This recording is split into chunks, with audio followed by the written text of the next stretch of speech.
10장입니다. 10장 고요 한번 걸어볼까요?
우리 마음을 모두어서 살아계신 하나님 앞에 신령과 진리로 예배를 드리겠습니다.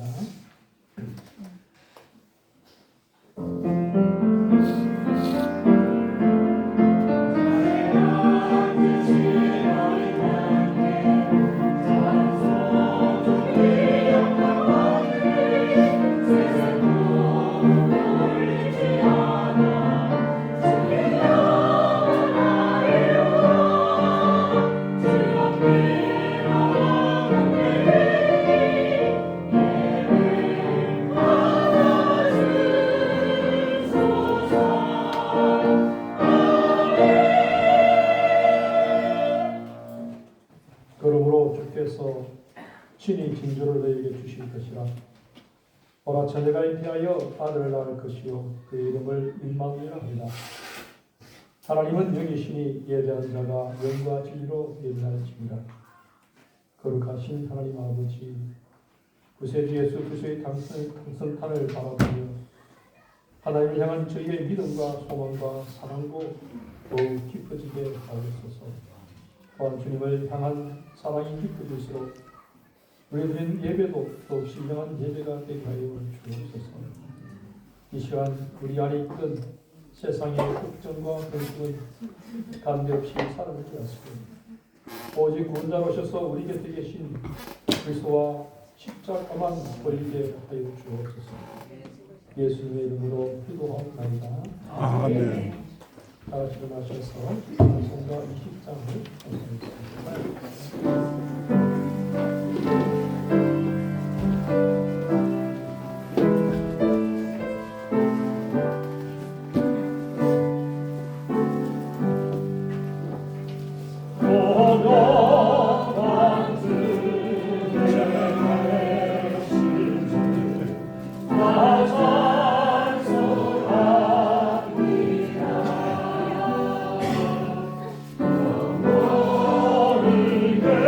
내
대동님 제4문을 듣도록 하겠습니다.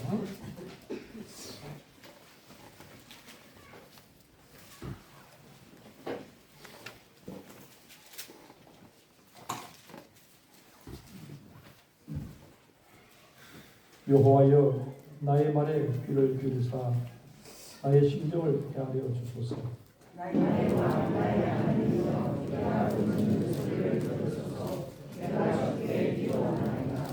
여호와여 아침에 주께서 나의 소리를 들으시니 아침에 내가 주께 기도하고 바랍니다. 주는 죄악을 기하시니 오만한 자들이 주의 목전에 서지 못합니다. 주는 모든 행악자를 미워하시며 거짓말하는 자들은 멸망시키리. 여호와께서는 피 흘리기를 주시니까 쏘이는 자를 싫어하시니 오직 나는 주의 풍성한 사랑을 힘입어 주의 집에 들어가 주를 경외함으로 성전을 향하여 예배합니다. 여호와의 나의 의를 주의 의를 인도하시고 주의 길을 내 편에 가게 하소서. 아멘. 강수 사도 신경으로 우리 주를 고백하겠습니다.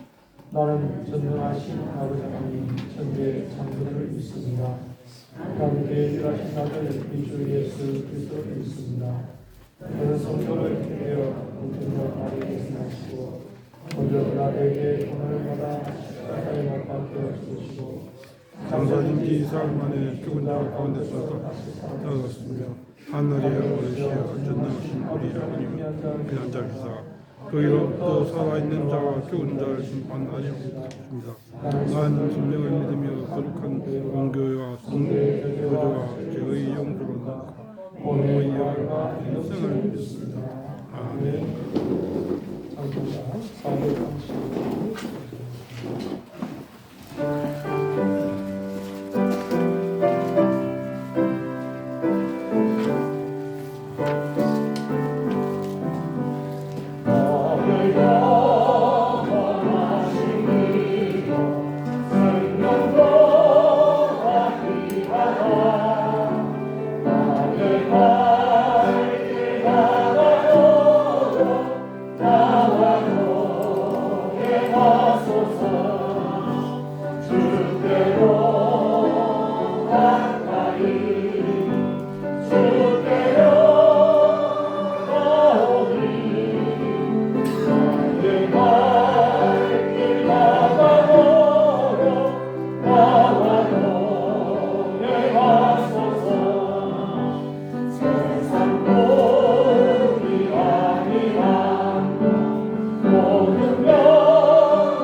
내 마른 마음을 종일 걸어가도 나 피곤치 아니하며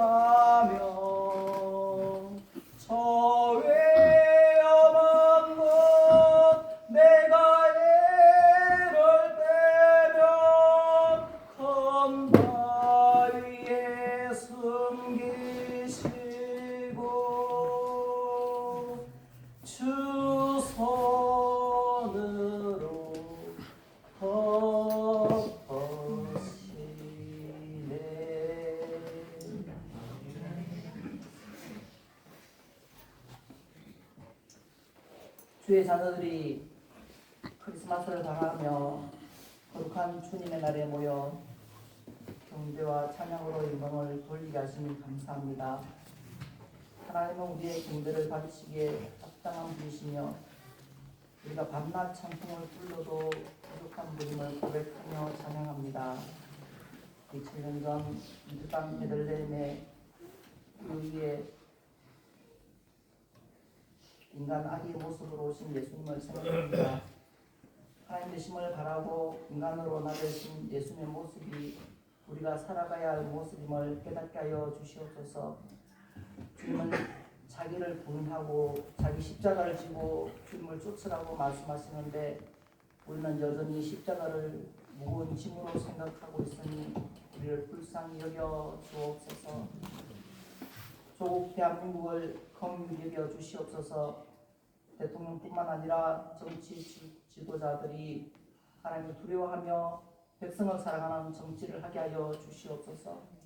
하나님 아버지, 우리 교회를 위하여 기도합니다.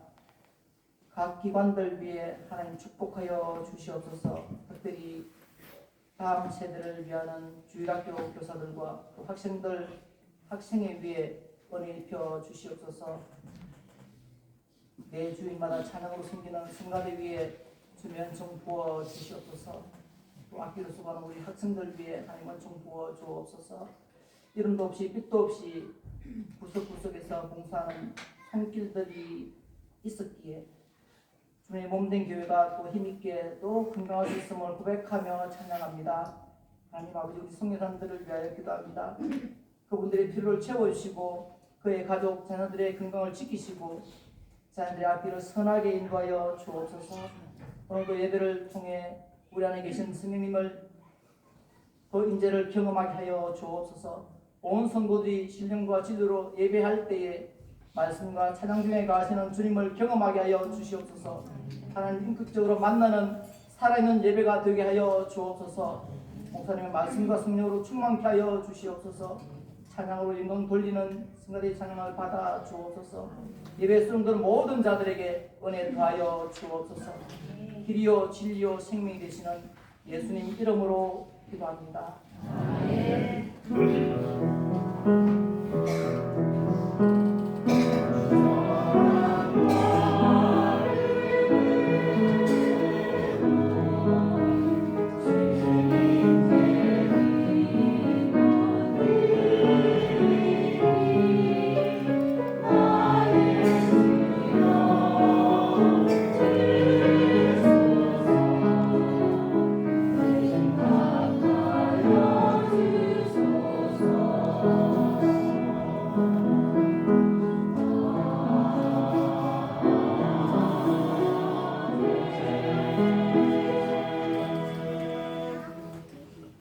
하나님의 말씀을 드리겠습니다. 신약성경 빌립보서 1장 19절에서 26절까지 말씀입니다.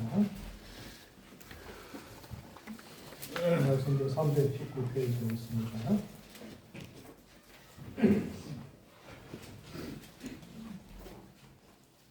공부하겠습니다. 이것이 너희의 간구와 예수 그리스도의 성령의 도우심으로 나를 구원에 이르게 할 줄 아는 거로 나의 간절한 기대와 소망을 따라 아무래든지 부끄러워하지 아니하고 지금도 전과 같이 온전히 담대하여 살든지 죽든지 내 몸에서 그리스도가 존귀하게 되게 하려 하나니 이는 내게 사는 것이 그리스도니 죽는 것도 유익함이라. 그러나 만일 육신으로 사는 이것이 내 일의 열매일진데 무엇을 택해야 하는지 난 알지 못한다. 내가 그 둘 사이에 끼었으니 차라리 세상을 떠나서 그리스도와 함께 있는 것이 훨씬 더 좋으니라. 그렇게 하고 싶으나 내가 육신으로 있는 것이 너희를 위하여 더 유익하리라. 내가 살 것과 너희 믿음의 진보와 기쁨을 위하여 너희 무리와 함께 갈 것을 확실히 아노니 내가 다시 너희와 같이 있으므로 그리스도의 손에서 너희 자랑이 나로 말미암아 풍성하게 하려 한다. 아멘. 이전 찬양에서 함께 나눠드리겠습니다.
때때로 이 세상에서 환자와 죽은 자가 한순간에 딱 갈라질 때가 있습니다. 예를 들어서 비행기가 추락하거나 버스가 충돌해서 대리사고가 생기면 부서진 잔해 안에 산 사람과 죽은 사람이 뒤섞여 있습니다. 이때 구조대원들은 산 사람은 병원을 주로 보내고 죽은 자는 영아시나 시체 안티실로 보냅니다. 이렇게 사람들은 갑자기 한순간에 삶과 죽음이 갈라지는 것을 보게 되죠. 조금 전까지 같은 버스를 타고 있었고 함께 웃으면서 이야기를 나누고 있었는데 한순간에 어떤 사람은 죽어 있고 어떤 사람은 살아있는 것입니다. 우리 인간은 죽음을 가장 두려워하죠. 일단 사람이 죽으면 그 누구도 손을 쓸 수가 없습니다. 죽은 자의 모든 기록과 삶은 죽는 그 순간에 끝이 납니다. 그러나 모든 죽음이 같지는 않죠. 믿음으로 죽는 경우도 있고 병들어 죽는 경우도 있고 또 자살하는 경우도 있습니다. 우리가 이 세상살이 결코 만만치 않잖아요. 그러나 얼마나 살았나보다도 어떻게 사느냐가 더 중요합니다. 여러분 살아도 병원 중환자실에서 연명할 수도 있고 술에 찌들어 살 수도 있고 다른 사람에게 정신적으로 육체적으로 피해만 주면서 사는 방법도 있고 또 다른 사람을 사랑하고 축복하면서 사는 방법도 있습니다. 운동경기라면 중간에는 휴식 시간이 있습니다. 이 휴식 시간을 통해서 선수들은 지친 몸을 재충전하고 감독이나 코치는 또 잘못된 전략을 바로 잡습니다. 마찬가지로 우리 세상살이에도 때때로 쉬는 시간이 필요합니다. 그러나 우리 사회는 이미 죽도록 달려야 사는 구조이고 중간에 조금이라도 쉬면 완전히 사회에서 도태가 되기 때문에 도저히 쉴 수가 없게 되어 있습니다. 우리 학생들을 죽도록 만들어서 1등을 탈환해야 되고 직장이나 밤낮을 가리고 일을 해서 인정을 받아야 되죠. 그런데 원하지 않던 원하던 때때로 질병이 걸리든지 시험에 불합격해서 쉬게 될 때가 있습니다. 여러분 우리 인생에 쉬는 시간은 하나님께서 재충전하라고 주시는 시간이고 우리 인생의 방향을 다시 설정하라고 주시는 시간입니다.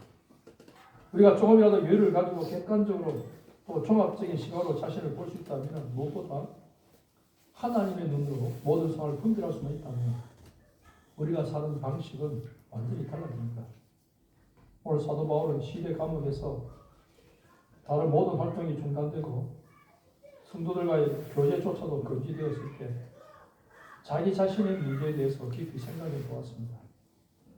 지금 내 삶을 지탱하는 힘이 무엇이고 나에게 가장 중요한 것이 무엇인가? 과연 내가 죽으면 어떻게 되고 살면 어떻게 되는가? 이런 문제들이었어요. 우리도 여러분 사소한 것에 우리의 장을내면 이런 시각을 여러분 생각해 봐야 됩니다. 우리는 때때로 지금 나의 삶을 지탱할 힘이 어디에서 오는지 생각해 볼 필요가 있습니다. 많은 사람들은 성공하자는 야망으로 자신의 삶을 펼쳐봅니다. 사실 이 세상에서는 야망이 필요합니다. 사람들이 아무 의욕이 없다면 모두 알코올이나 도박 등의 중독에 빠지고 말 것입니다. 그러나 자신의 삶에 분명한 목표가 있는 사람은 절대로 그런 것에 빠지지 않습니다. 어떤 경우는 어떤 사람은 가족에 대한 책임 때문에 자신의 삶을 지탱해 나가는 사람도 있습니다. 당장 일을 그만두면 가족들이 어려워지기 때문에 힘 있는 한 가족들을 위해서 일하는 것입니다. 어떤 사람은 다른 사람들의 인정과 칭찬을 받기 위해서 열심히 노력하는 사람도 있습니다. 때로는 사랑하는 여인이나 남자를 위해서 모든 어려움을 참고 인내하며 살아가는 사람도 있습니다.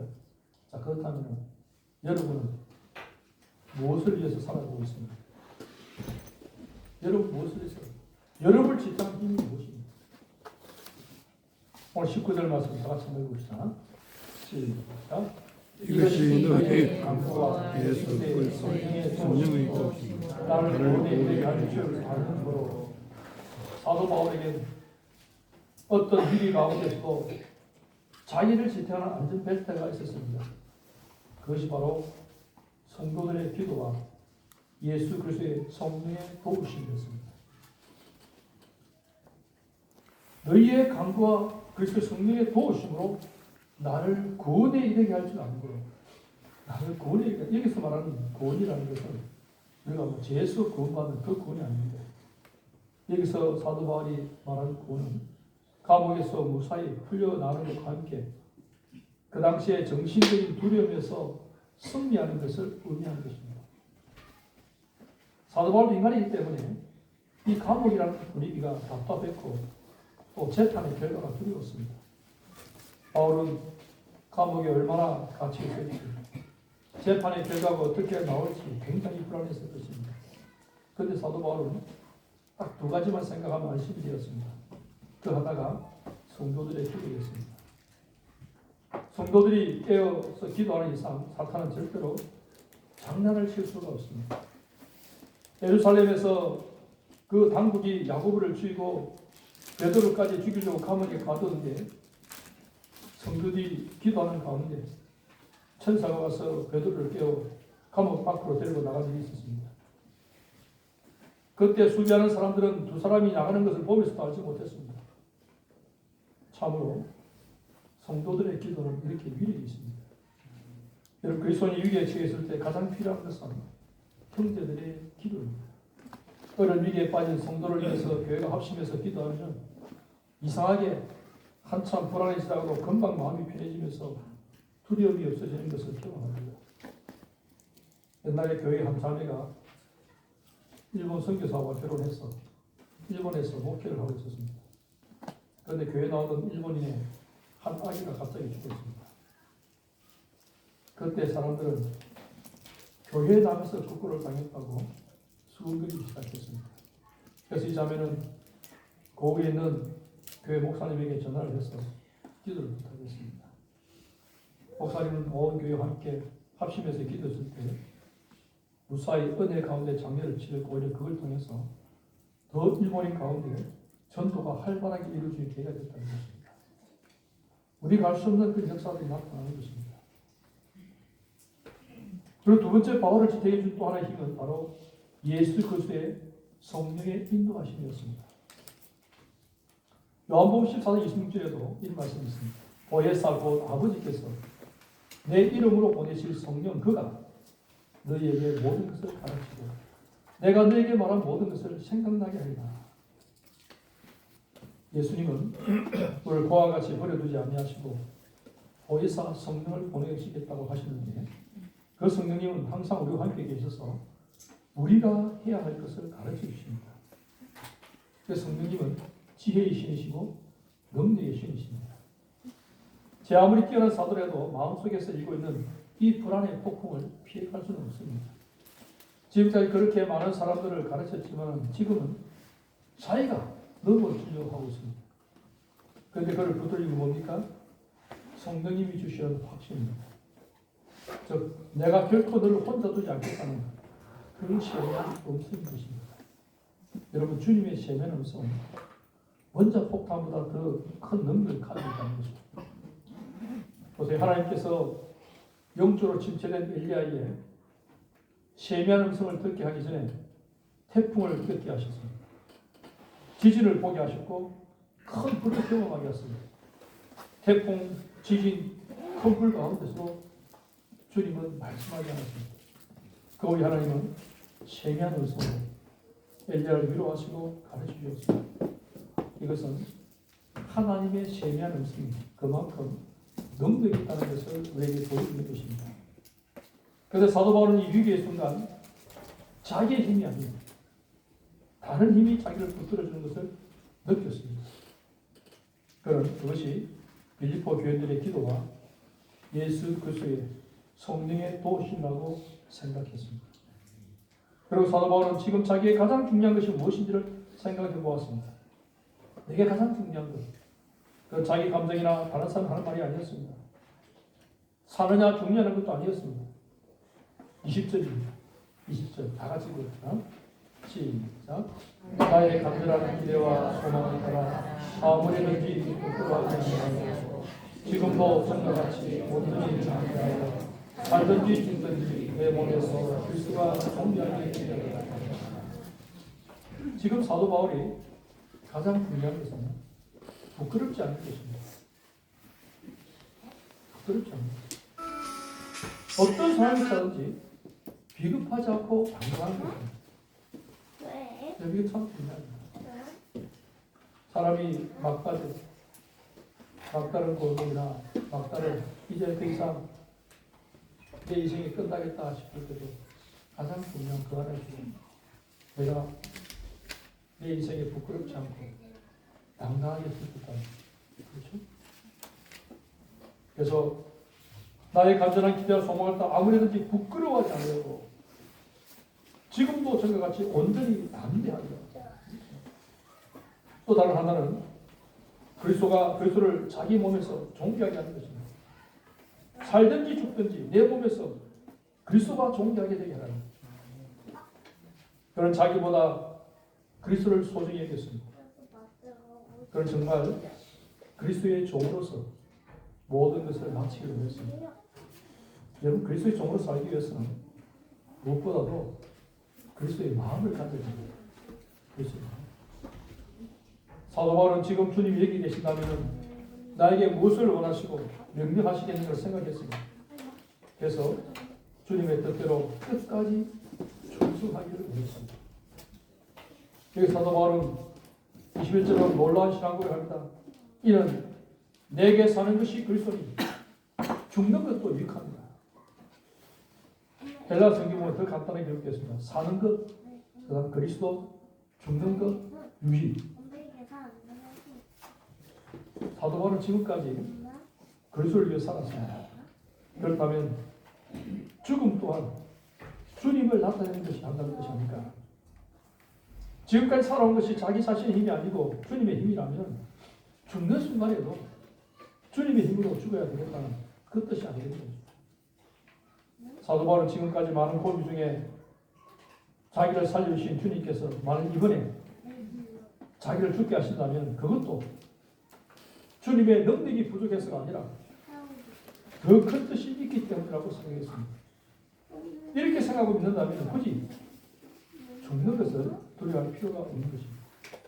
내가 산 것은 내 힘으로 산 것이 아니고 주님이 나를 살게 하셨다면 죽는 것도 주님의 손에 맡기겠다는 것입니다. 로마서 14장 8절에도 그랬으니까 우리가 살아도 주를 위하여 살고 죽어도 주를 위하여 죽나니 그러므로 사나 죽으나 우리가 주의 것이로다. 여러분, 예수를 구주로 믿는 순간부터 우리는 주님의 종입니다. 종은 자기 자신을 위해 사는 것이 아니라 주인을 위해서 살다가 주인을 위해서 죽습니다. 물론 우리 주님은 자비로우셔서 우리 한 사람 한 사람을 노예처럼 취급하시지 않습니다. 하지만 우리는 주님의 종이 되고 노예가 되기로 우리는 자처해야 됩니다. 우리는 자기가 인생의 운전대를 잡고 주님은 조수석에 태울 때가 많습니다. 그러면서 내가 주님을 믿으라고 그렇게 생각하죠. 여러분, 주님을 믿는다는 것은 내가 그분의 종이 되는 것입니다. 그분을 조수석에 앉히는 것은 종에 바른 자세가 아니죠. 우리는 주님을 우리 인생의 운전석에 앉히게 하시고 모든 것을 그분의 뜻에 맡겨야 됩니다. 바울이 그토록 능력 있는 삶을 살 수 있는 것은 주님이 바울의 삶을 운전하시기 때문입니다. 부활하신 그리스도를 만난 이후에 바울의 삶에는 신바람이 불었습니다. 자기 의로 하나님을 섬기려 했을 때는 도저히 할 수 없던 일을 십자가의 주님과 함께 할 때 시원하게 해낼 수가 있었습니다. 감옥에 갇혀 오도 가도 못하는 바울은 만약 여기서 나가지 못하면 이제 죽음뿐인 것을 내가만 바울에게 두려움이 엄습해오는 것을 막을 수가 없습니다. 이런 두려움 중에서 바울은 생각합니다. 주님이 나의 삶을 운전하신다. 주께서 죽음을 허락하신다면 그건 어떤 위대한 삶보다 더 영광스러운 죽음이 될 것입니다. 지금까지 주님은 사도 바울에게 나쁜 것을 주신 적이 없기 때문에 이런 믿음의 꿈을 할 수 있었을 것입니다. 여러분, 주님은 지금까지 단 한 번도 우리를 실망시킨 적이 없습니다. 주님은 절대로 자기를 의지하는 자를 부끄럽게 하지 않습니다. 우리 항상 가장 좋은 것을 주시기를 원하십니다. 그래서 우리는 좋은 일이 있어도 나쁜 일이 있어도 누굴 믿어야 됩니까? 주님 믿어야 됩니다. 여러분, 사람들이 보기에 순교를 당하는 것은 너무나 어리석고 미련한 선택인 것 같습니다. 그러나 하나님 앞에서 가장 복되고 영광스러운 것은 주님을 위해서 죽임을 당하는 것입니다. 왜냐하면 순교는 아무에게나 주신 축복이 아니기 때문에 너무 염려할 필요 없습니다. 나는 순교를 싫대요. 그런 사람 순교 안 시킵니다. 뭐 걱정할 필요 없어요. 이거는 보통 사람이 드는 특권이 아닙니다. 아무나 할 수 있는 것도 아니고. 여러분, 안희숙 여사가 그렇게 순교를 하고 싶은데 아니 허락하지 않았잖아요. 똑같이 감옥에 갇혀서 다른 분들은 순교를 하기도 하는데 자기도 순교하고 싶은데 제발 감옥에 죽었으면 좋겠다. 그래서 그는 죽음을 두려워하지 않기 때문에 일본 그 경사 앞에서도요 큰 소리를 치면서 죽음에도 얻지 않다. 주님을 부인해라. 그러면 살아주겠다. 그러니까 막 치면서 내가 살아계신 하나님, 전능하신 하나님을 어떻게 부인할 수 있냐고. 오히려 큰 소리 치니까 그거 뭐 이렇게 조사하는 사람이 더 그분을 해가지고 기가 팍 죽습니다. 여러분, 죽음이 두렵지 않으면 내가 죽기를 각오했으면 끝날 것이 없는 것입니다. 그렇죠? 그래서 늘 감옥에서 하나님 성장할 수 있게 해서 기도하고 그랬다. 그런데도 하나님 허락하시거든요. 내가 드립니다. 그런데 하나님께서 그런 순교할 기회를 준다면 엄청난 복을 알고 감당해야 됩니다.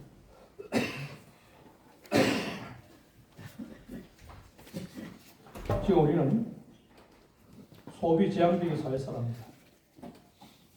이 소비지향적인 사회에서 많은 것들을 소유하고 누리는 것을 대부분의 사람, 그죠? 대부분의 사람들입니다. 그 사람들은 할 수 있는 대로 돈을 많이 벌려 하고 힘을 가지려고 간단히 힘을 쓰죠. 그래 누구보다 치열한 삶을 살았던 사도 바울은 삶에 대해서 이렇게 말합니다. 22절 삶에 대해서 바뀌고 있습니다. 시작. 나를 육신으로 내일의 열매 일킨데 무엇을 나는 사도 바울은 이 세상에 사는 것을 자기 일의 열매라고 합니다. 자기 일의 열매, 내 일의 열매랍니다. 이런 과일나무는 뿌리에서 수분을 빨아들이고 태양열을 광합성해서 상상할 수 없는 과실을 만들어냅니다. 사람들이 과일나무를 찾는 것은 바로 이 과실 때문이잖아요. 삶의 절정은 바로 열매를 맺는 것입니다. 사도 바울은 자기가 이 세상에 사는 이유가 아름다운 열매를 맺기 위함이라고 말합니다. 바로 이 세상에서 하루하루 살면서 어느 누구도 흉내낼 수 없는 아름답고 풍성한 삶을 만들어낼 것이라고 말합니다. 보통 사람들의 삶은 어떻습니까? 다른 사람들을 짓밟아야만 자기가 살기 때문에 남을 물어뜯게 개념이 없습니다. 이건 인간으로 사는 것이 아니요 모든 사람의 본성에 내재된 동물적인 야성으로 사는 것입니다. 이는 동물 같은 인생입니다.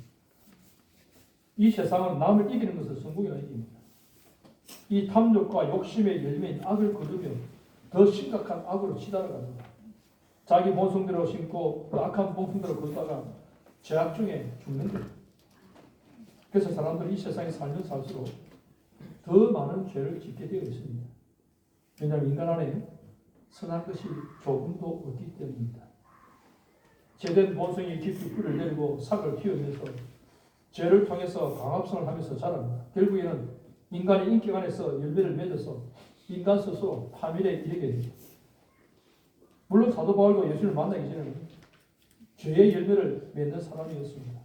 그런 죄를 지을 때도 담대하게 정면에 나서서 교회를 핍박했습니다. 예수님께서 그를 찾아오지 않았다면 그는 상상할 수 없는 악행을 저지르며 살았을 것입니다. 사울은 자기 열심에 빠져서 다메섹으로 가다가 예수님을 만났습니다. 그런데 그 이후로 그의 뿌리가 바뀌게 되었습니다. 그는 자신의 과거를 예수 그리스도의 십자가와 함께 못 박았습니다. 그때부터 사울은 더 이상 사울이 아니라 새로운 이름을 얻게 됐습니다. 바울이 된 것입니다. 이제 그의 인격 안에 새로운 품성이, 새로운 성품이 자리를 잡고 자라기 시작합니다. 이게 더 이상 돌 무화과 나무가 아닙니다. 참 포도나무이신 그리스도에게 접붙여진 참 포도나무입니다. 여러분, 그리스도와 더불어 살기만 하면 좋은 포도 열매를 맺게 되어 있습니다. 어디서 무엇을 하든지 의의 열매를 가득 맺을 수 있습니다. 자, 여러분, 밖에 나가서 여러분하고 친하게만 지내면 사람이 좋아진다. 그래야 정상이잖아. 맞죠? 나는 저 친구가 가까이 있어 내가 인생 배렸다. 그럼 큰일 납니다. 여러분, 그런 자부심이 있어야 돼요. 저 20대부터 그런 이야기 했습니다. 너 내일 만나면 보이더라. 그렇게 쭉 살았어요. 나를 가까이 하면 네 복 받을 거야. 왜? 내가 복둥이니까. 내 안에 복이 있으니까. 내 안에 좋은 것이 있으니까. 나를 가까이 하면 나쁜 것보다 좋은 거 많이 배울 거다. 그렇게 했어요. 그 틀린 말입니까? 아니잖아요. 여러분도 밖에 나서 친구들 보고 너 내 만나기 복이 알아라. 나를 가까이 해라. 그러면 하나님의 은혜를 받을 기회가 더 많을 거예요. 알겠어요? 그게 우리 삶의 열매 아니겠습니까? 그리스도인들이 추구해야 될 삶의 정의가 바로 그겁니다. 그리스도인들은 좋은 열매를 맺는 나무이기 때문에 의와 사랑의 열매를 주렁주렁 맺을 것입니다. 사도 바울은 내 일의 열매를 맺었습니다. 사도 바울은 어디서 무엇을 하든지 전도의 열매가 있었고 부흥의 열매가 있었고 진리의 열매가 있었습니다. 하지만 열매 맺는 삶에서 그치지 않고 무엇을 택해야 될지 나는 알지 못하노라 이 말에서 더 좋은 것을 발견합니다. 그것은 사는 것보다 더 좋은 것이 사는 것보다 더 좋은 것이 그 열앞에 나타나기 때문입니다. 그것은 바로 사도 바울이 자신이 죽어서 주님과 같이 있는 것이에요. 그래서 바울은 지금 자기가 이 둘 사이에 꽉 끼어 있다고 말하고 있습니다. 자, 23절 보세요. 23절. 다 같이 하겠습니다. 시작. 내가 그 둘 사이에 차라리 세상을 떠나서 그리스도와 더 좋아하니 네. 둘 사이에 꽉 끼어 있습니다. 예를 들어서 썩 괜찮은 두 남자가 한 자매에게 동시에 청을 했습니다.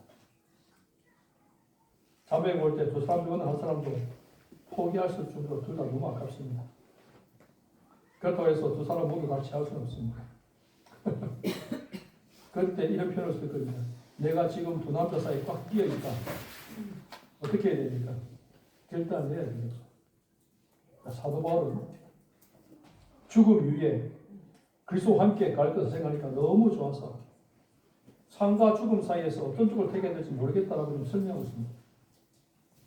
바울이 죽음 예찬론자라서 이런 것이 명확한 게 아닙니다. 사실 사도 바울은 죽음을 두려워했습니다. 바울은 시리아 안에 있는 감옥에 이송되어 오면서 혹시 자신의 재판이 앞당겨지는 것은 아닌지 두려워했습니다.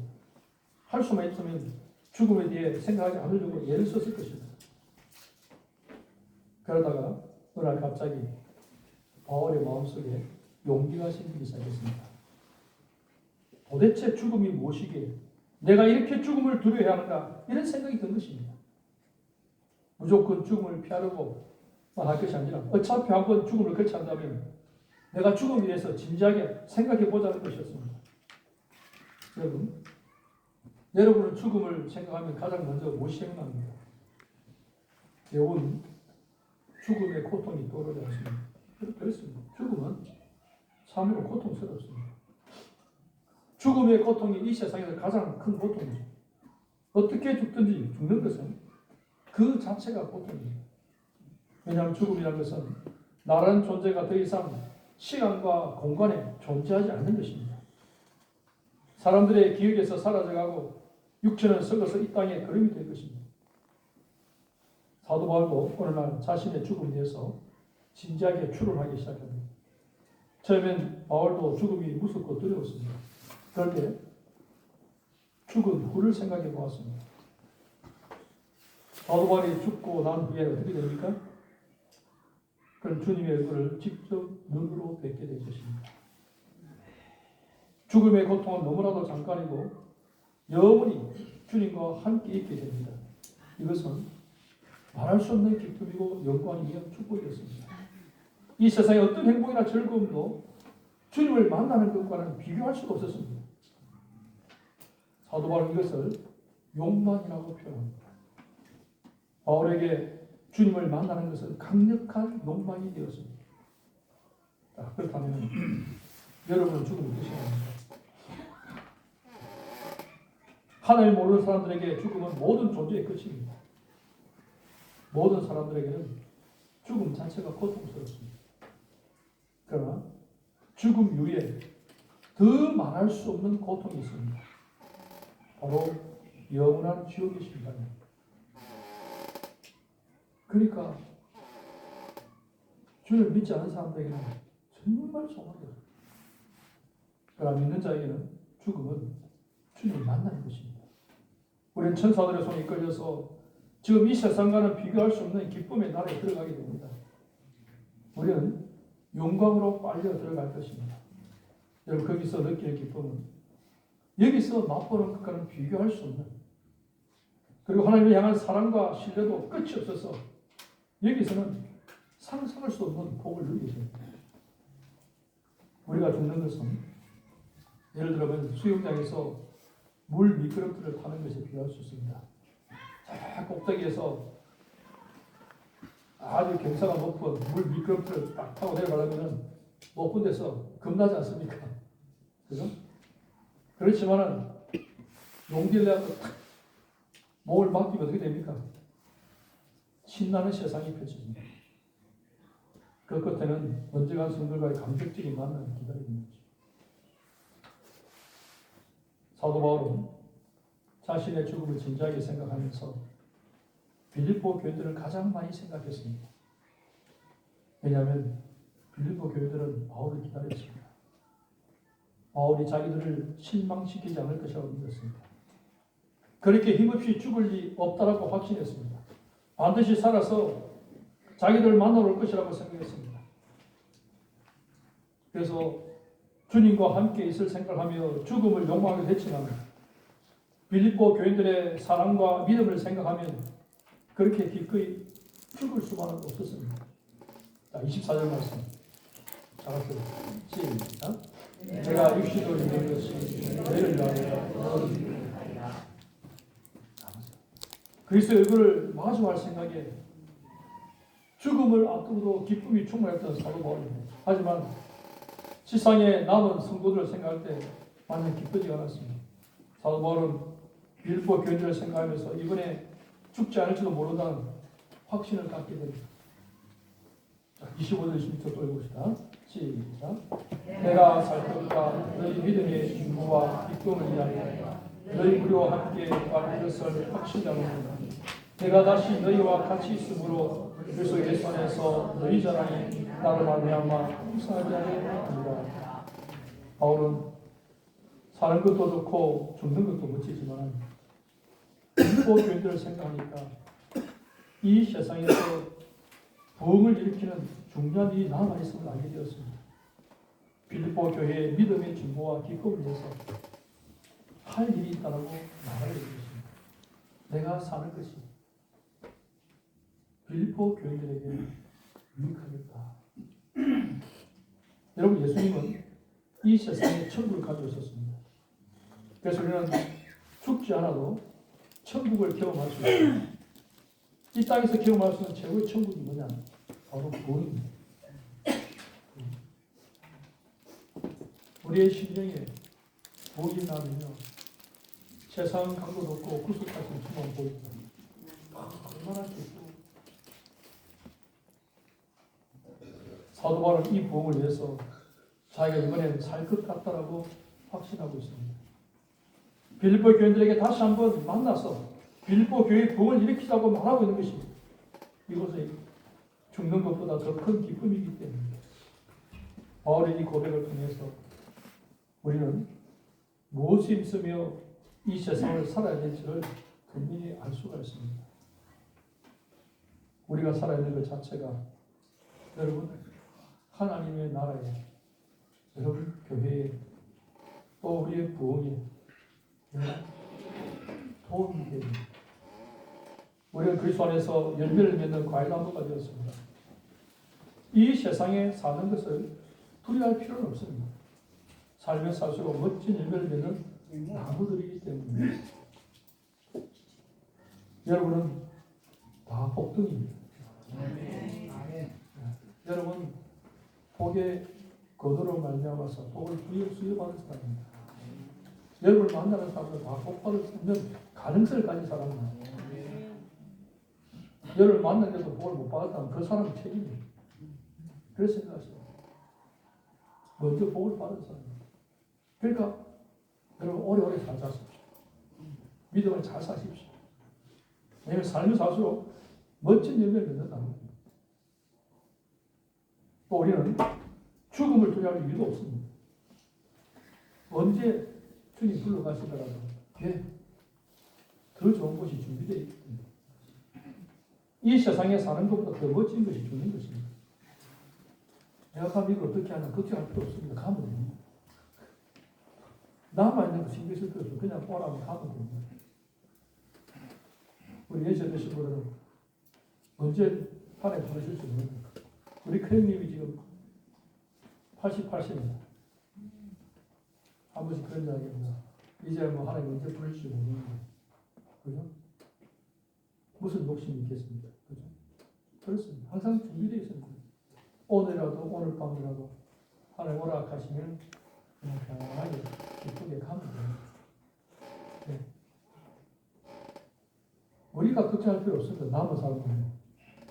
아이고, 우리 자식들 걱정할 필요 없습니다. 알아 다 삽니다. 네.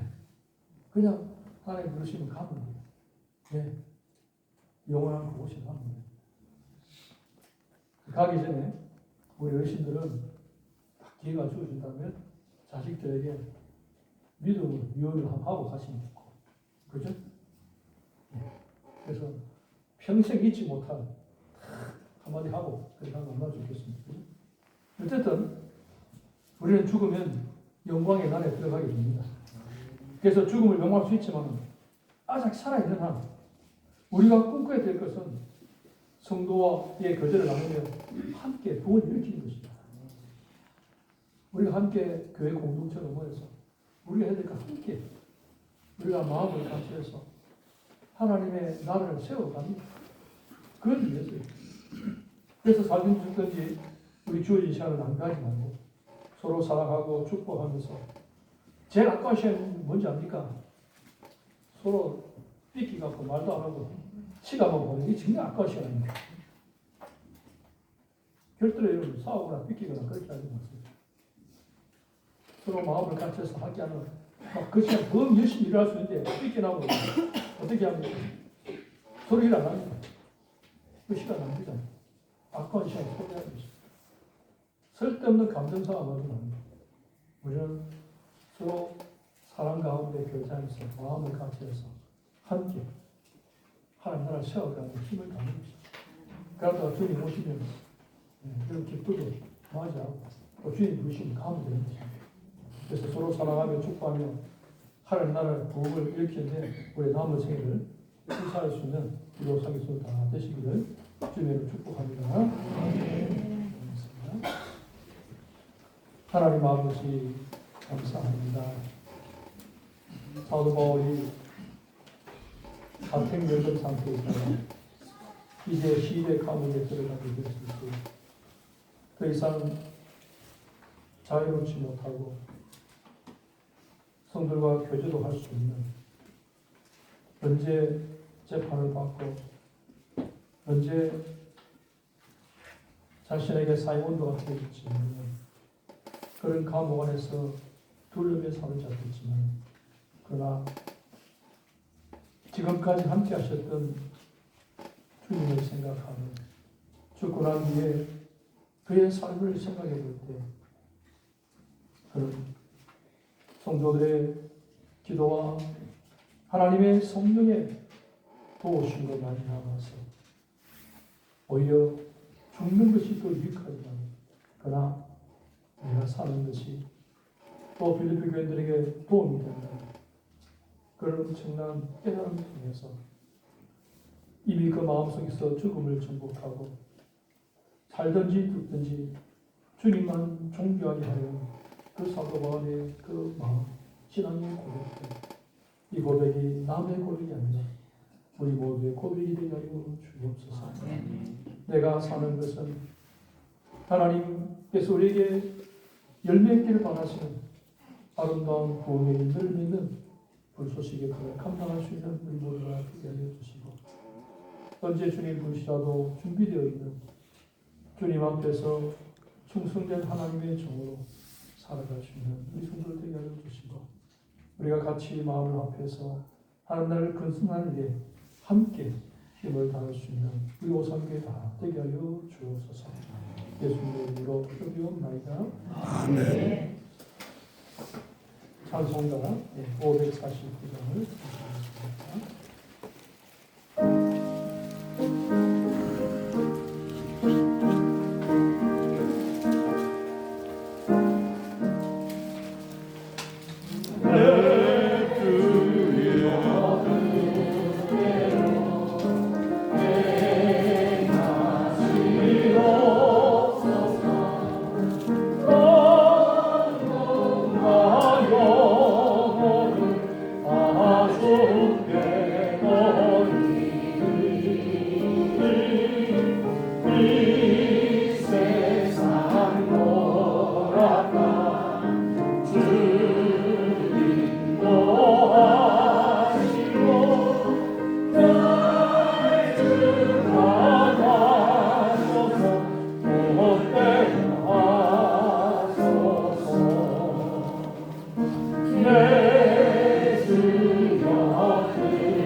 아버지 하나님 감사합니다.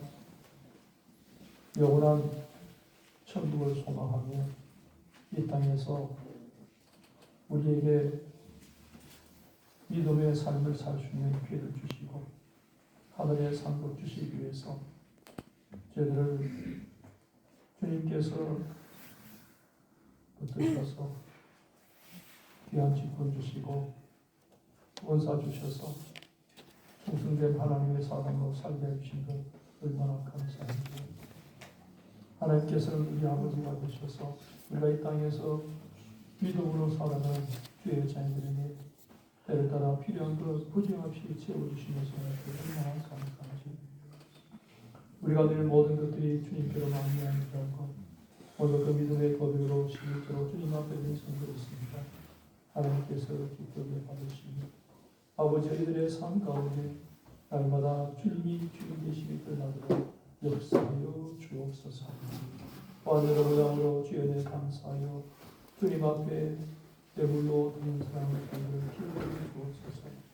우리가 살아가는 인생 속에 그 어려움들을 만나지만 그 모든 상황 속에서 하나님을 생각함으로 믿음으로 승리하게 하시고 감사로 승리하게 하시고 주님 앞에 은혜를 누리게 하신 것 감사합니다. 내 삶 가운데 늘 풍성한 것으로 함께하여 주시옵소서.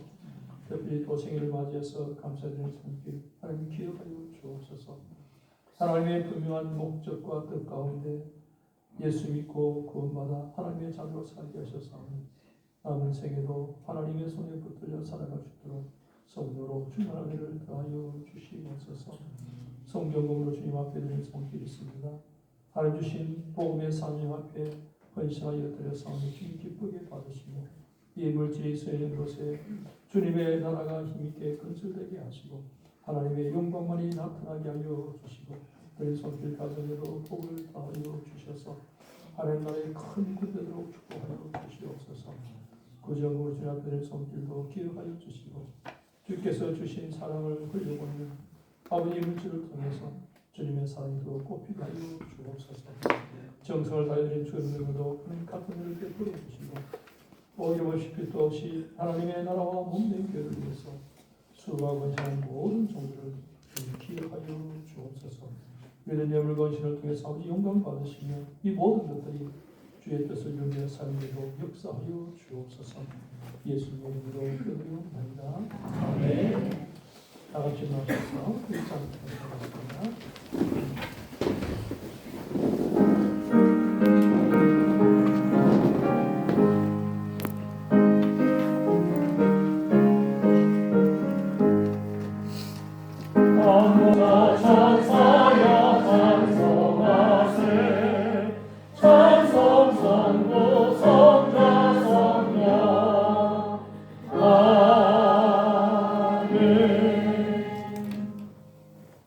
주 예수 그리스도의 은혜와 하나님 아버지의 사랑과 성령의 교통하심이 이 시간 머리 숙인 모든 주의 백성들 위해 항상 함께 있을지어다. 아멘.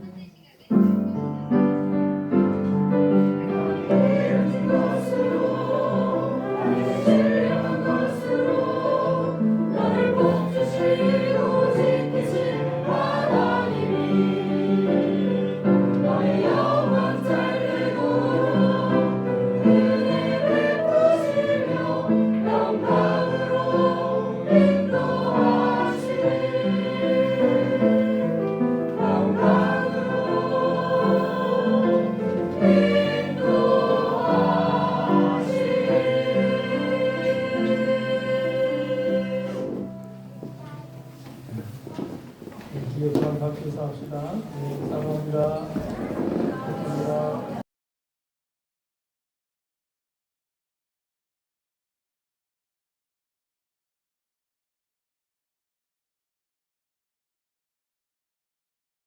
여러분의 가정에 하나님의 은혜가 항상 함께 하시기를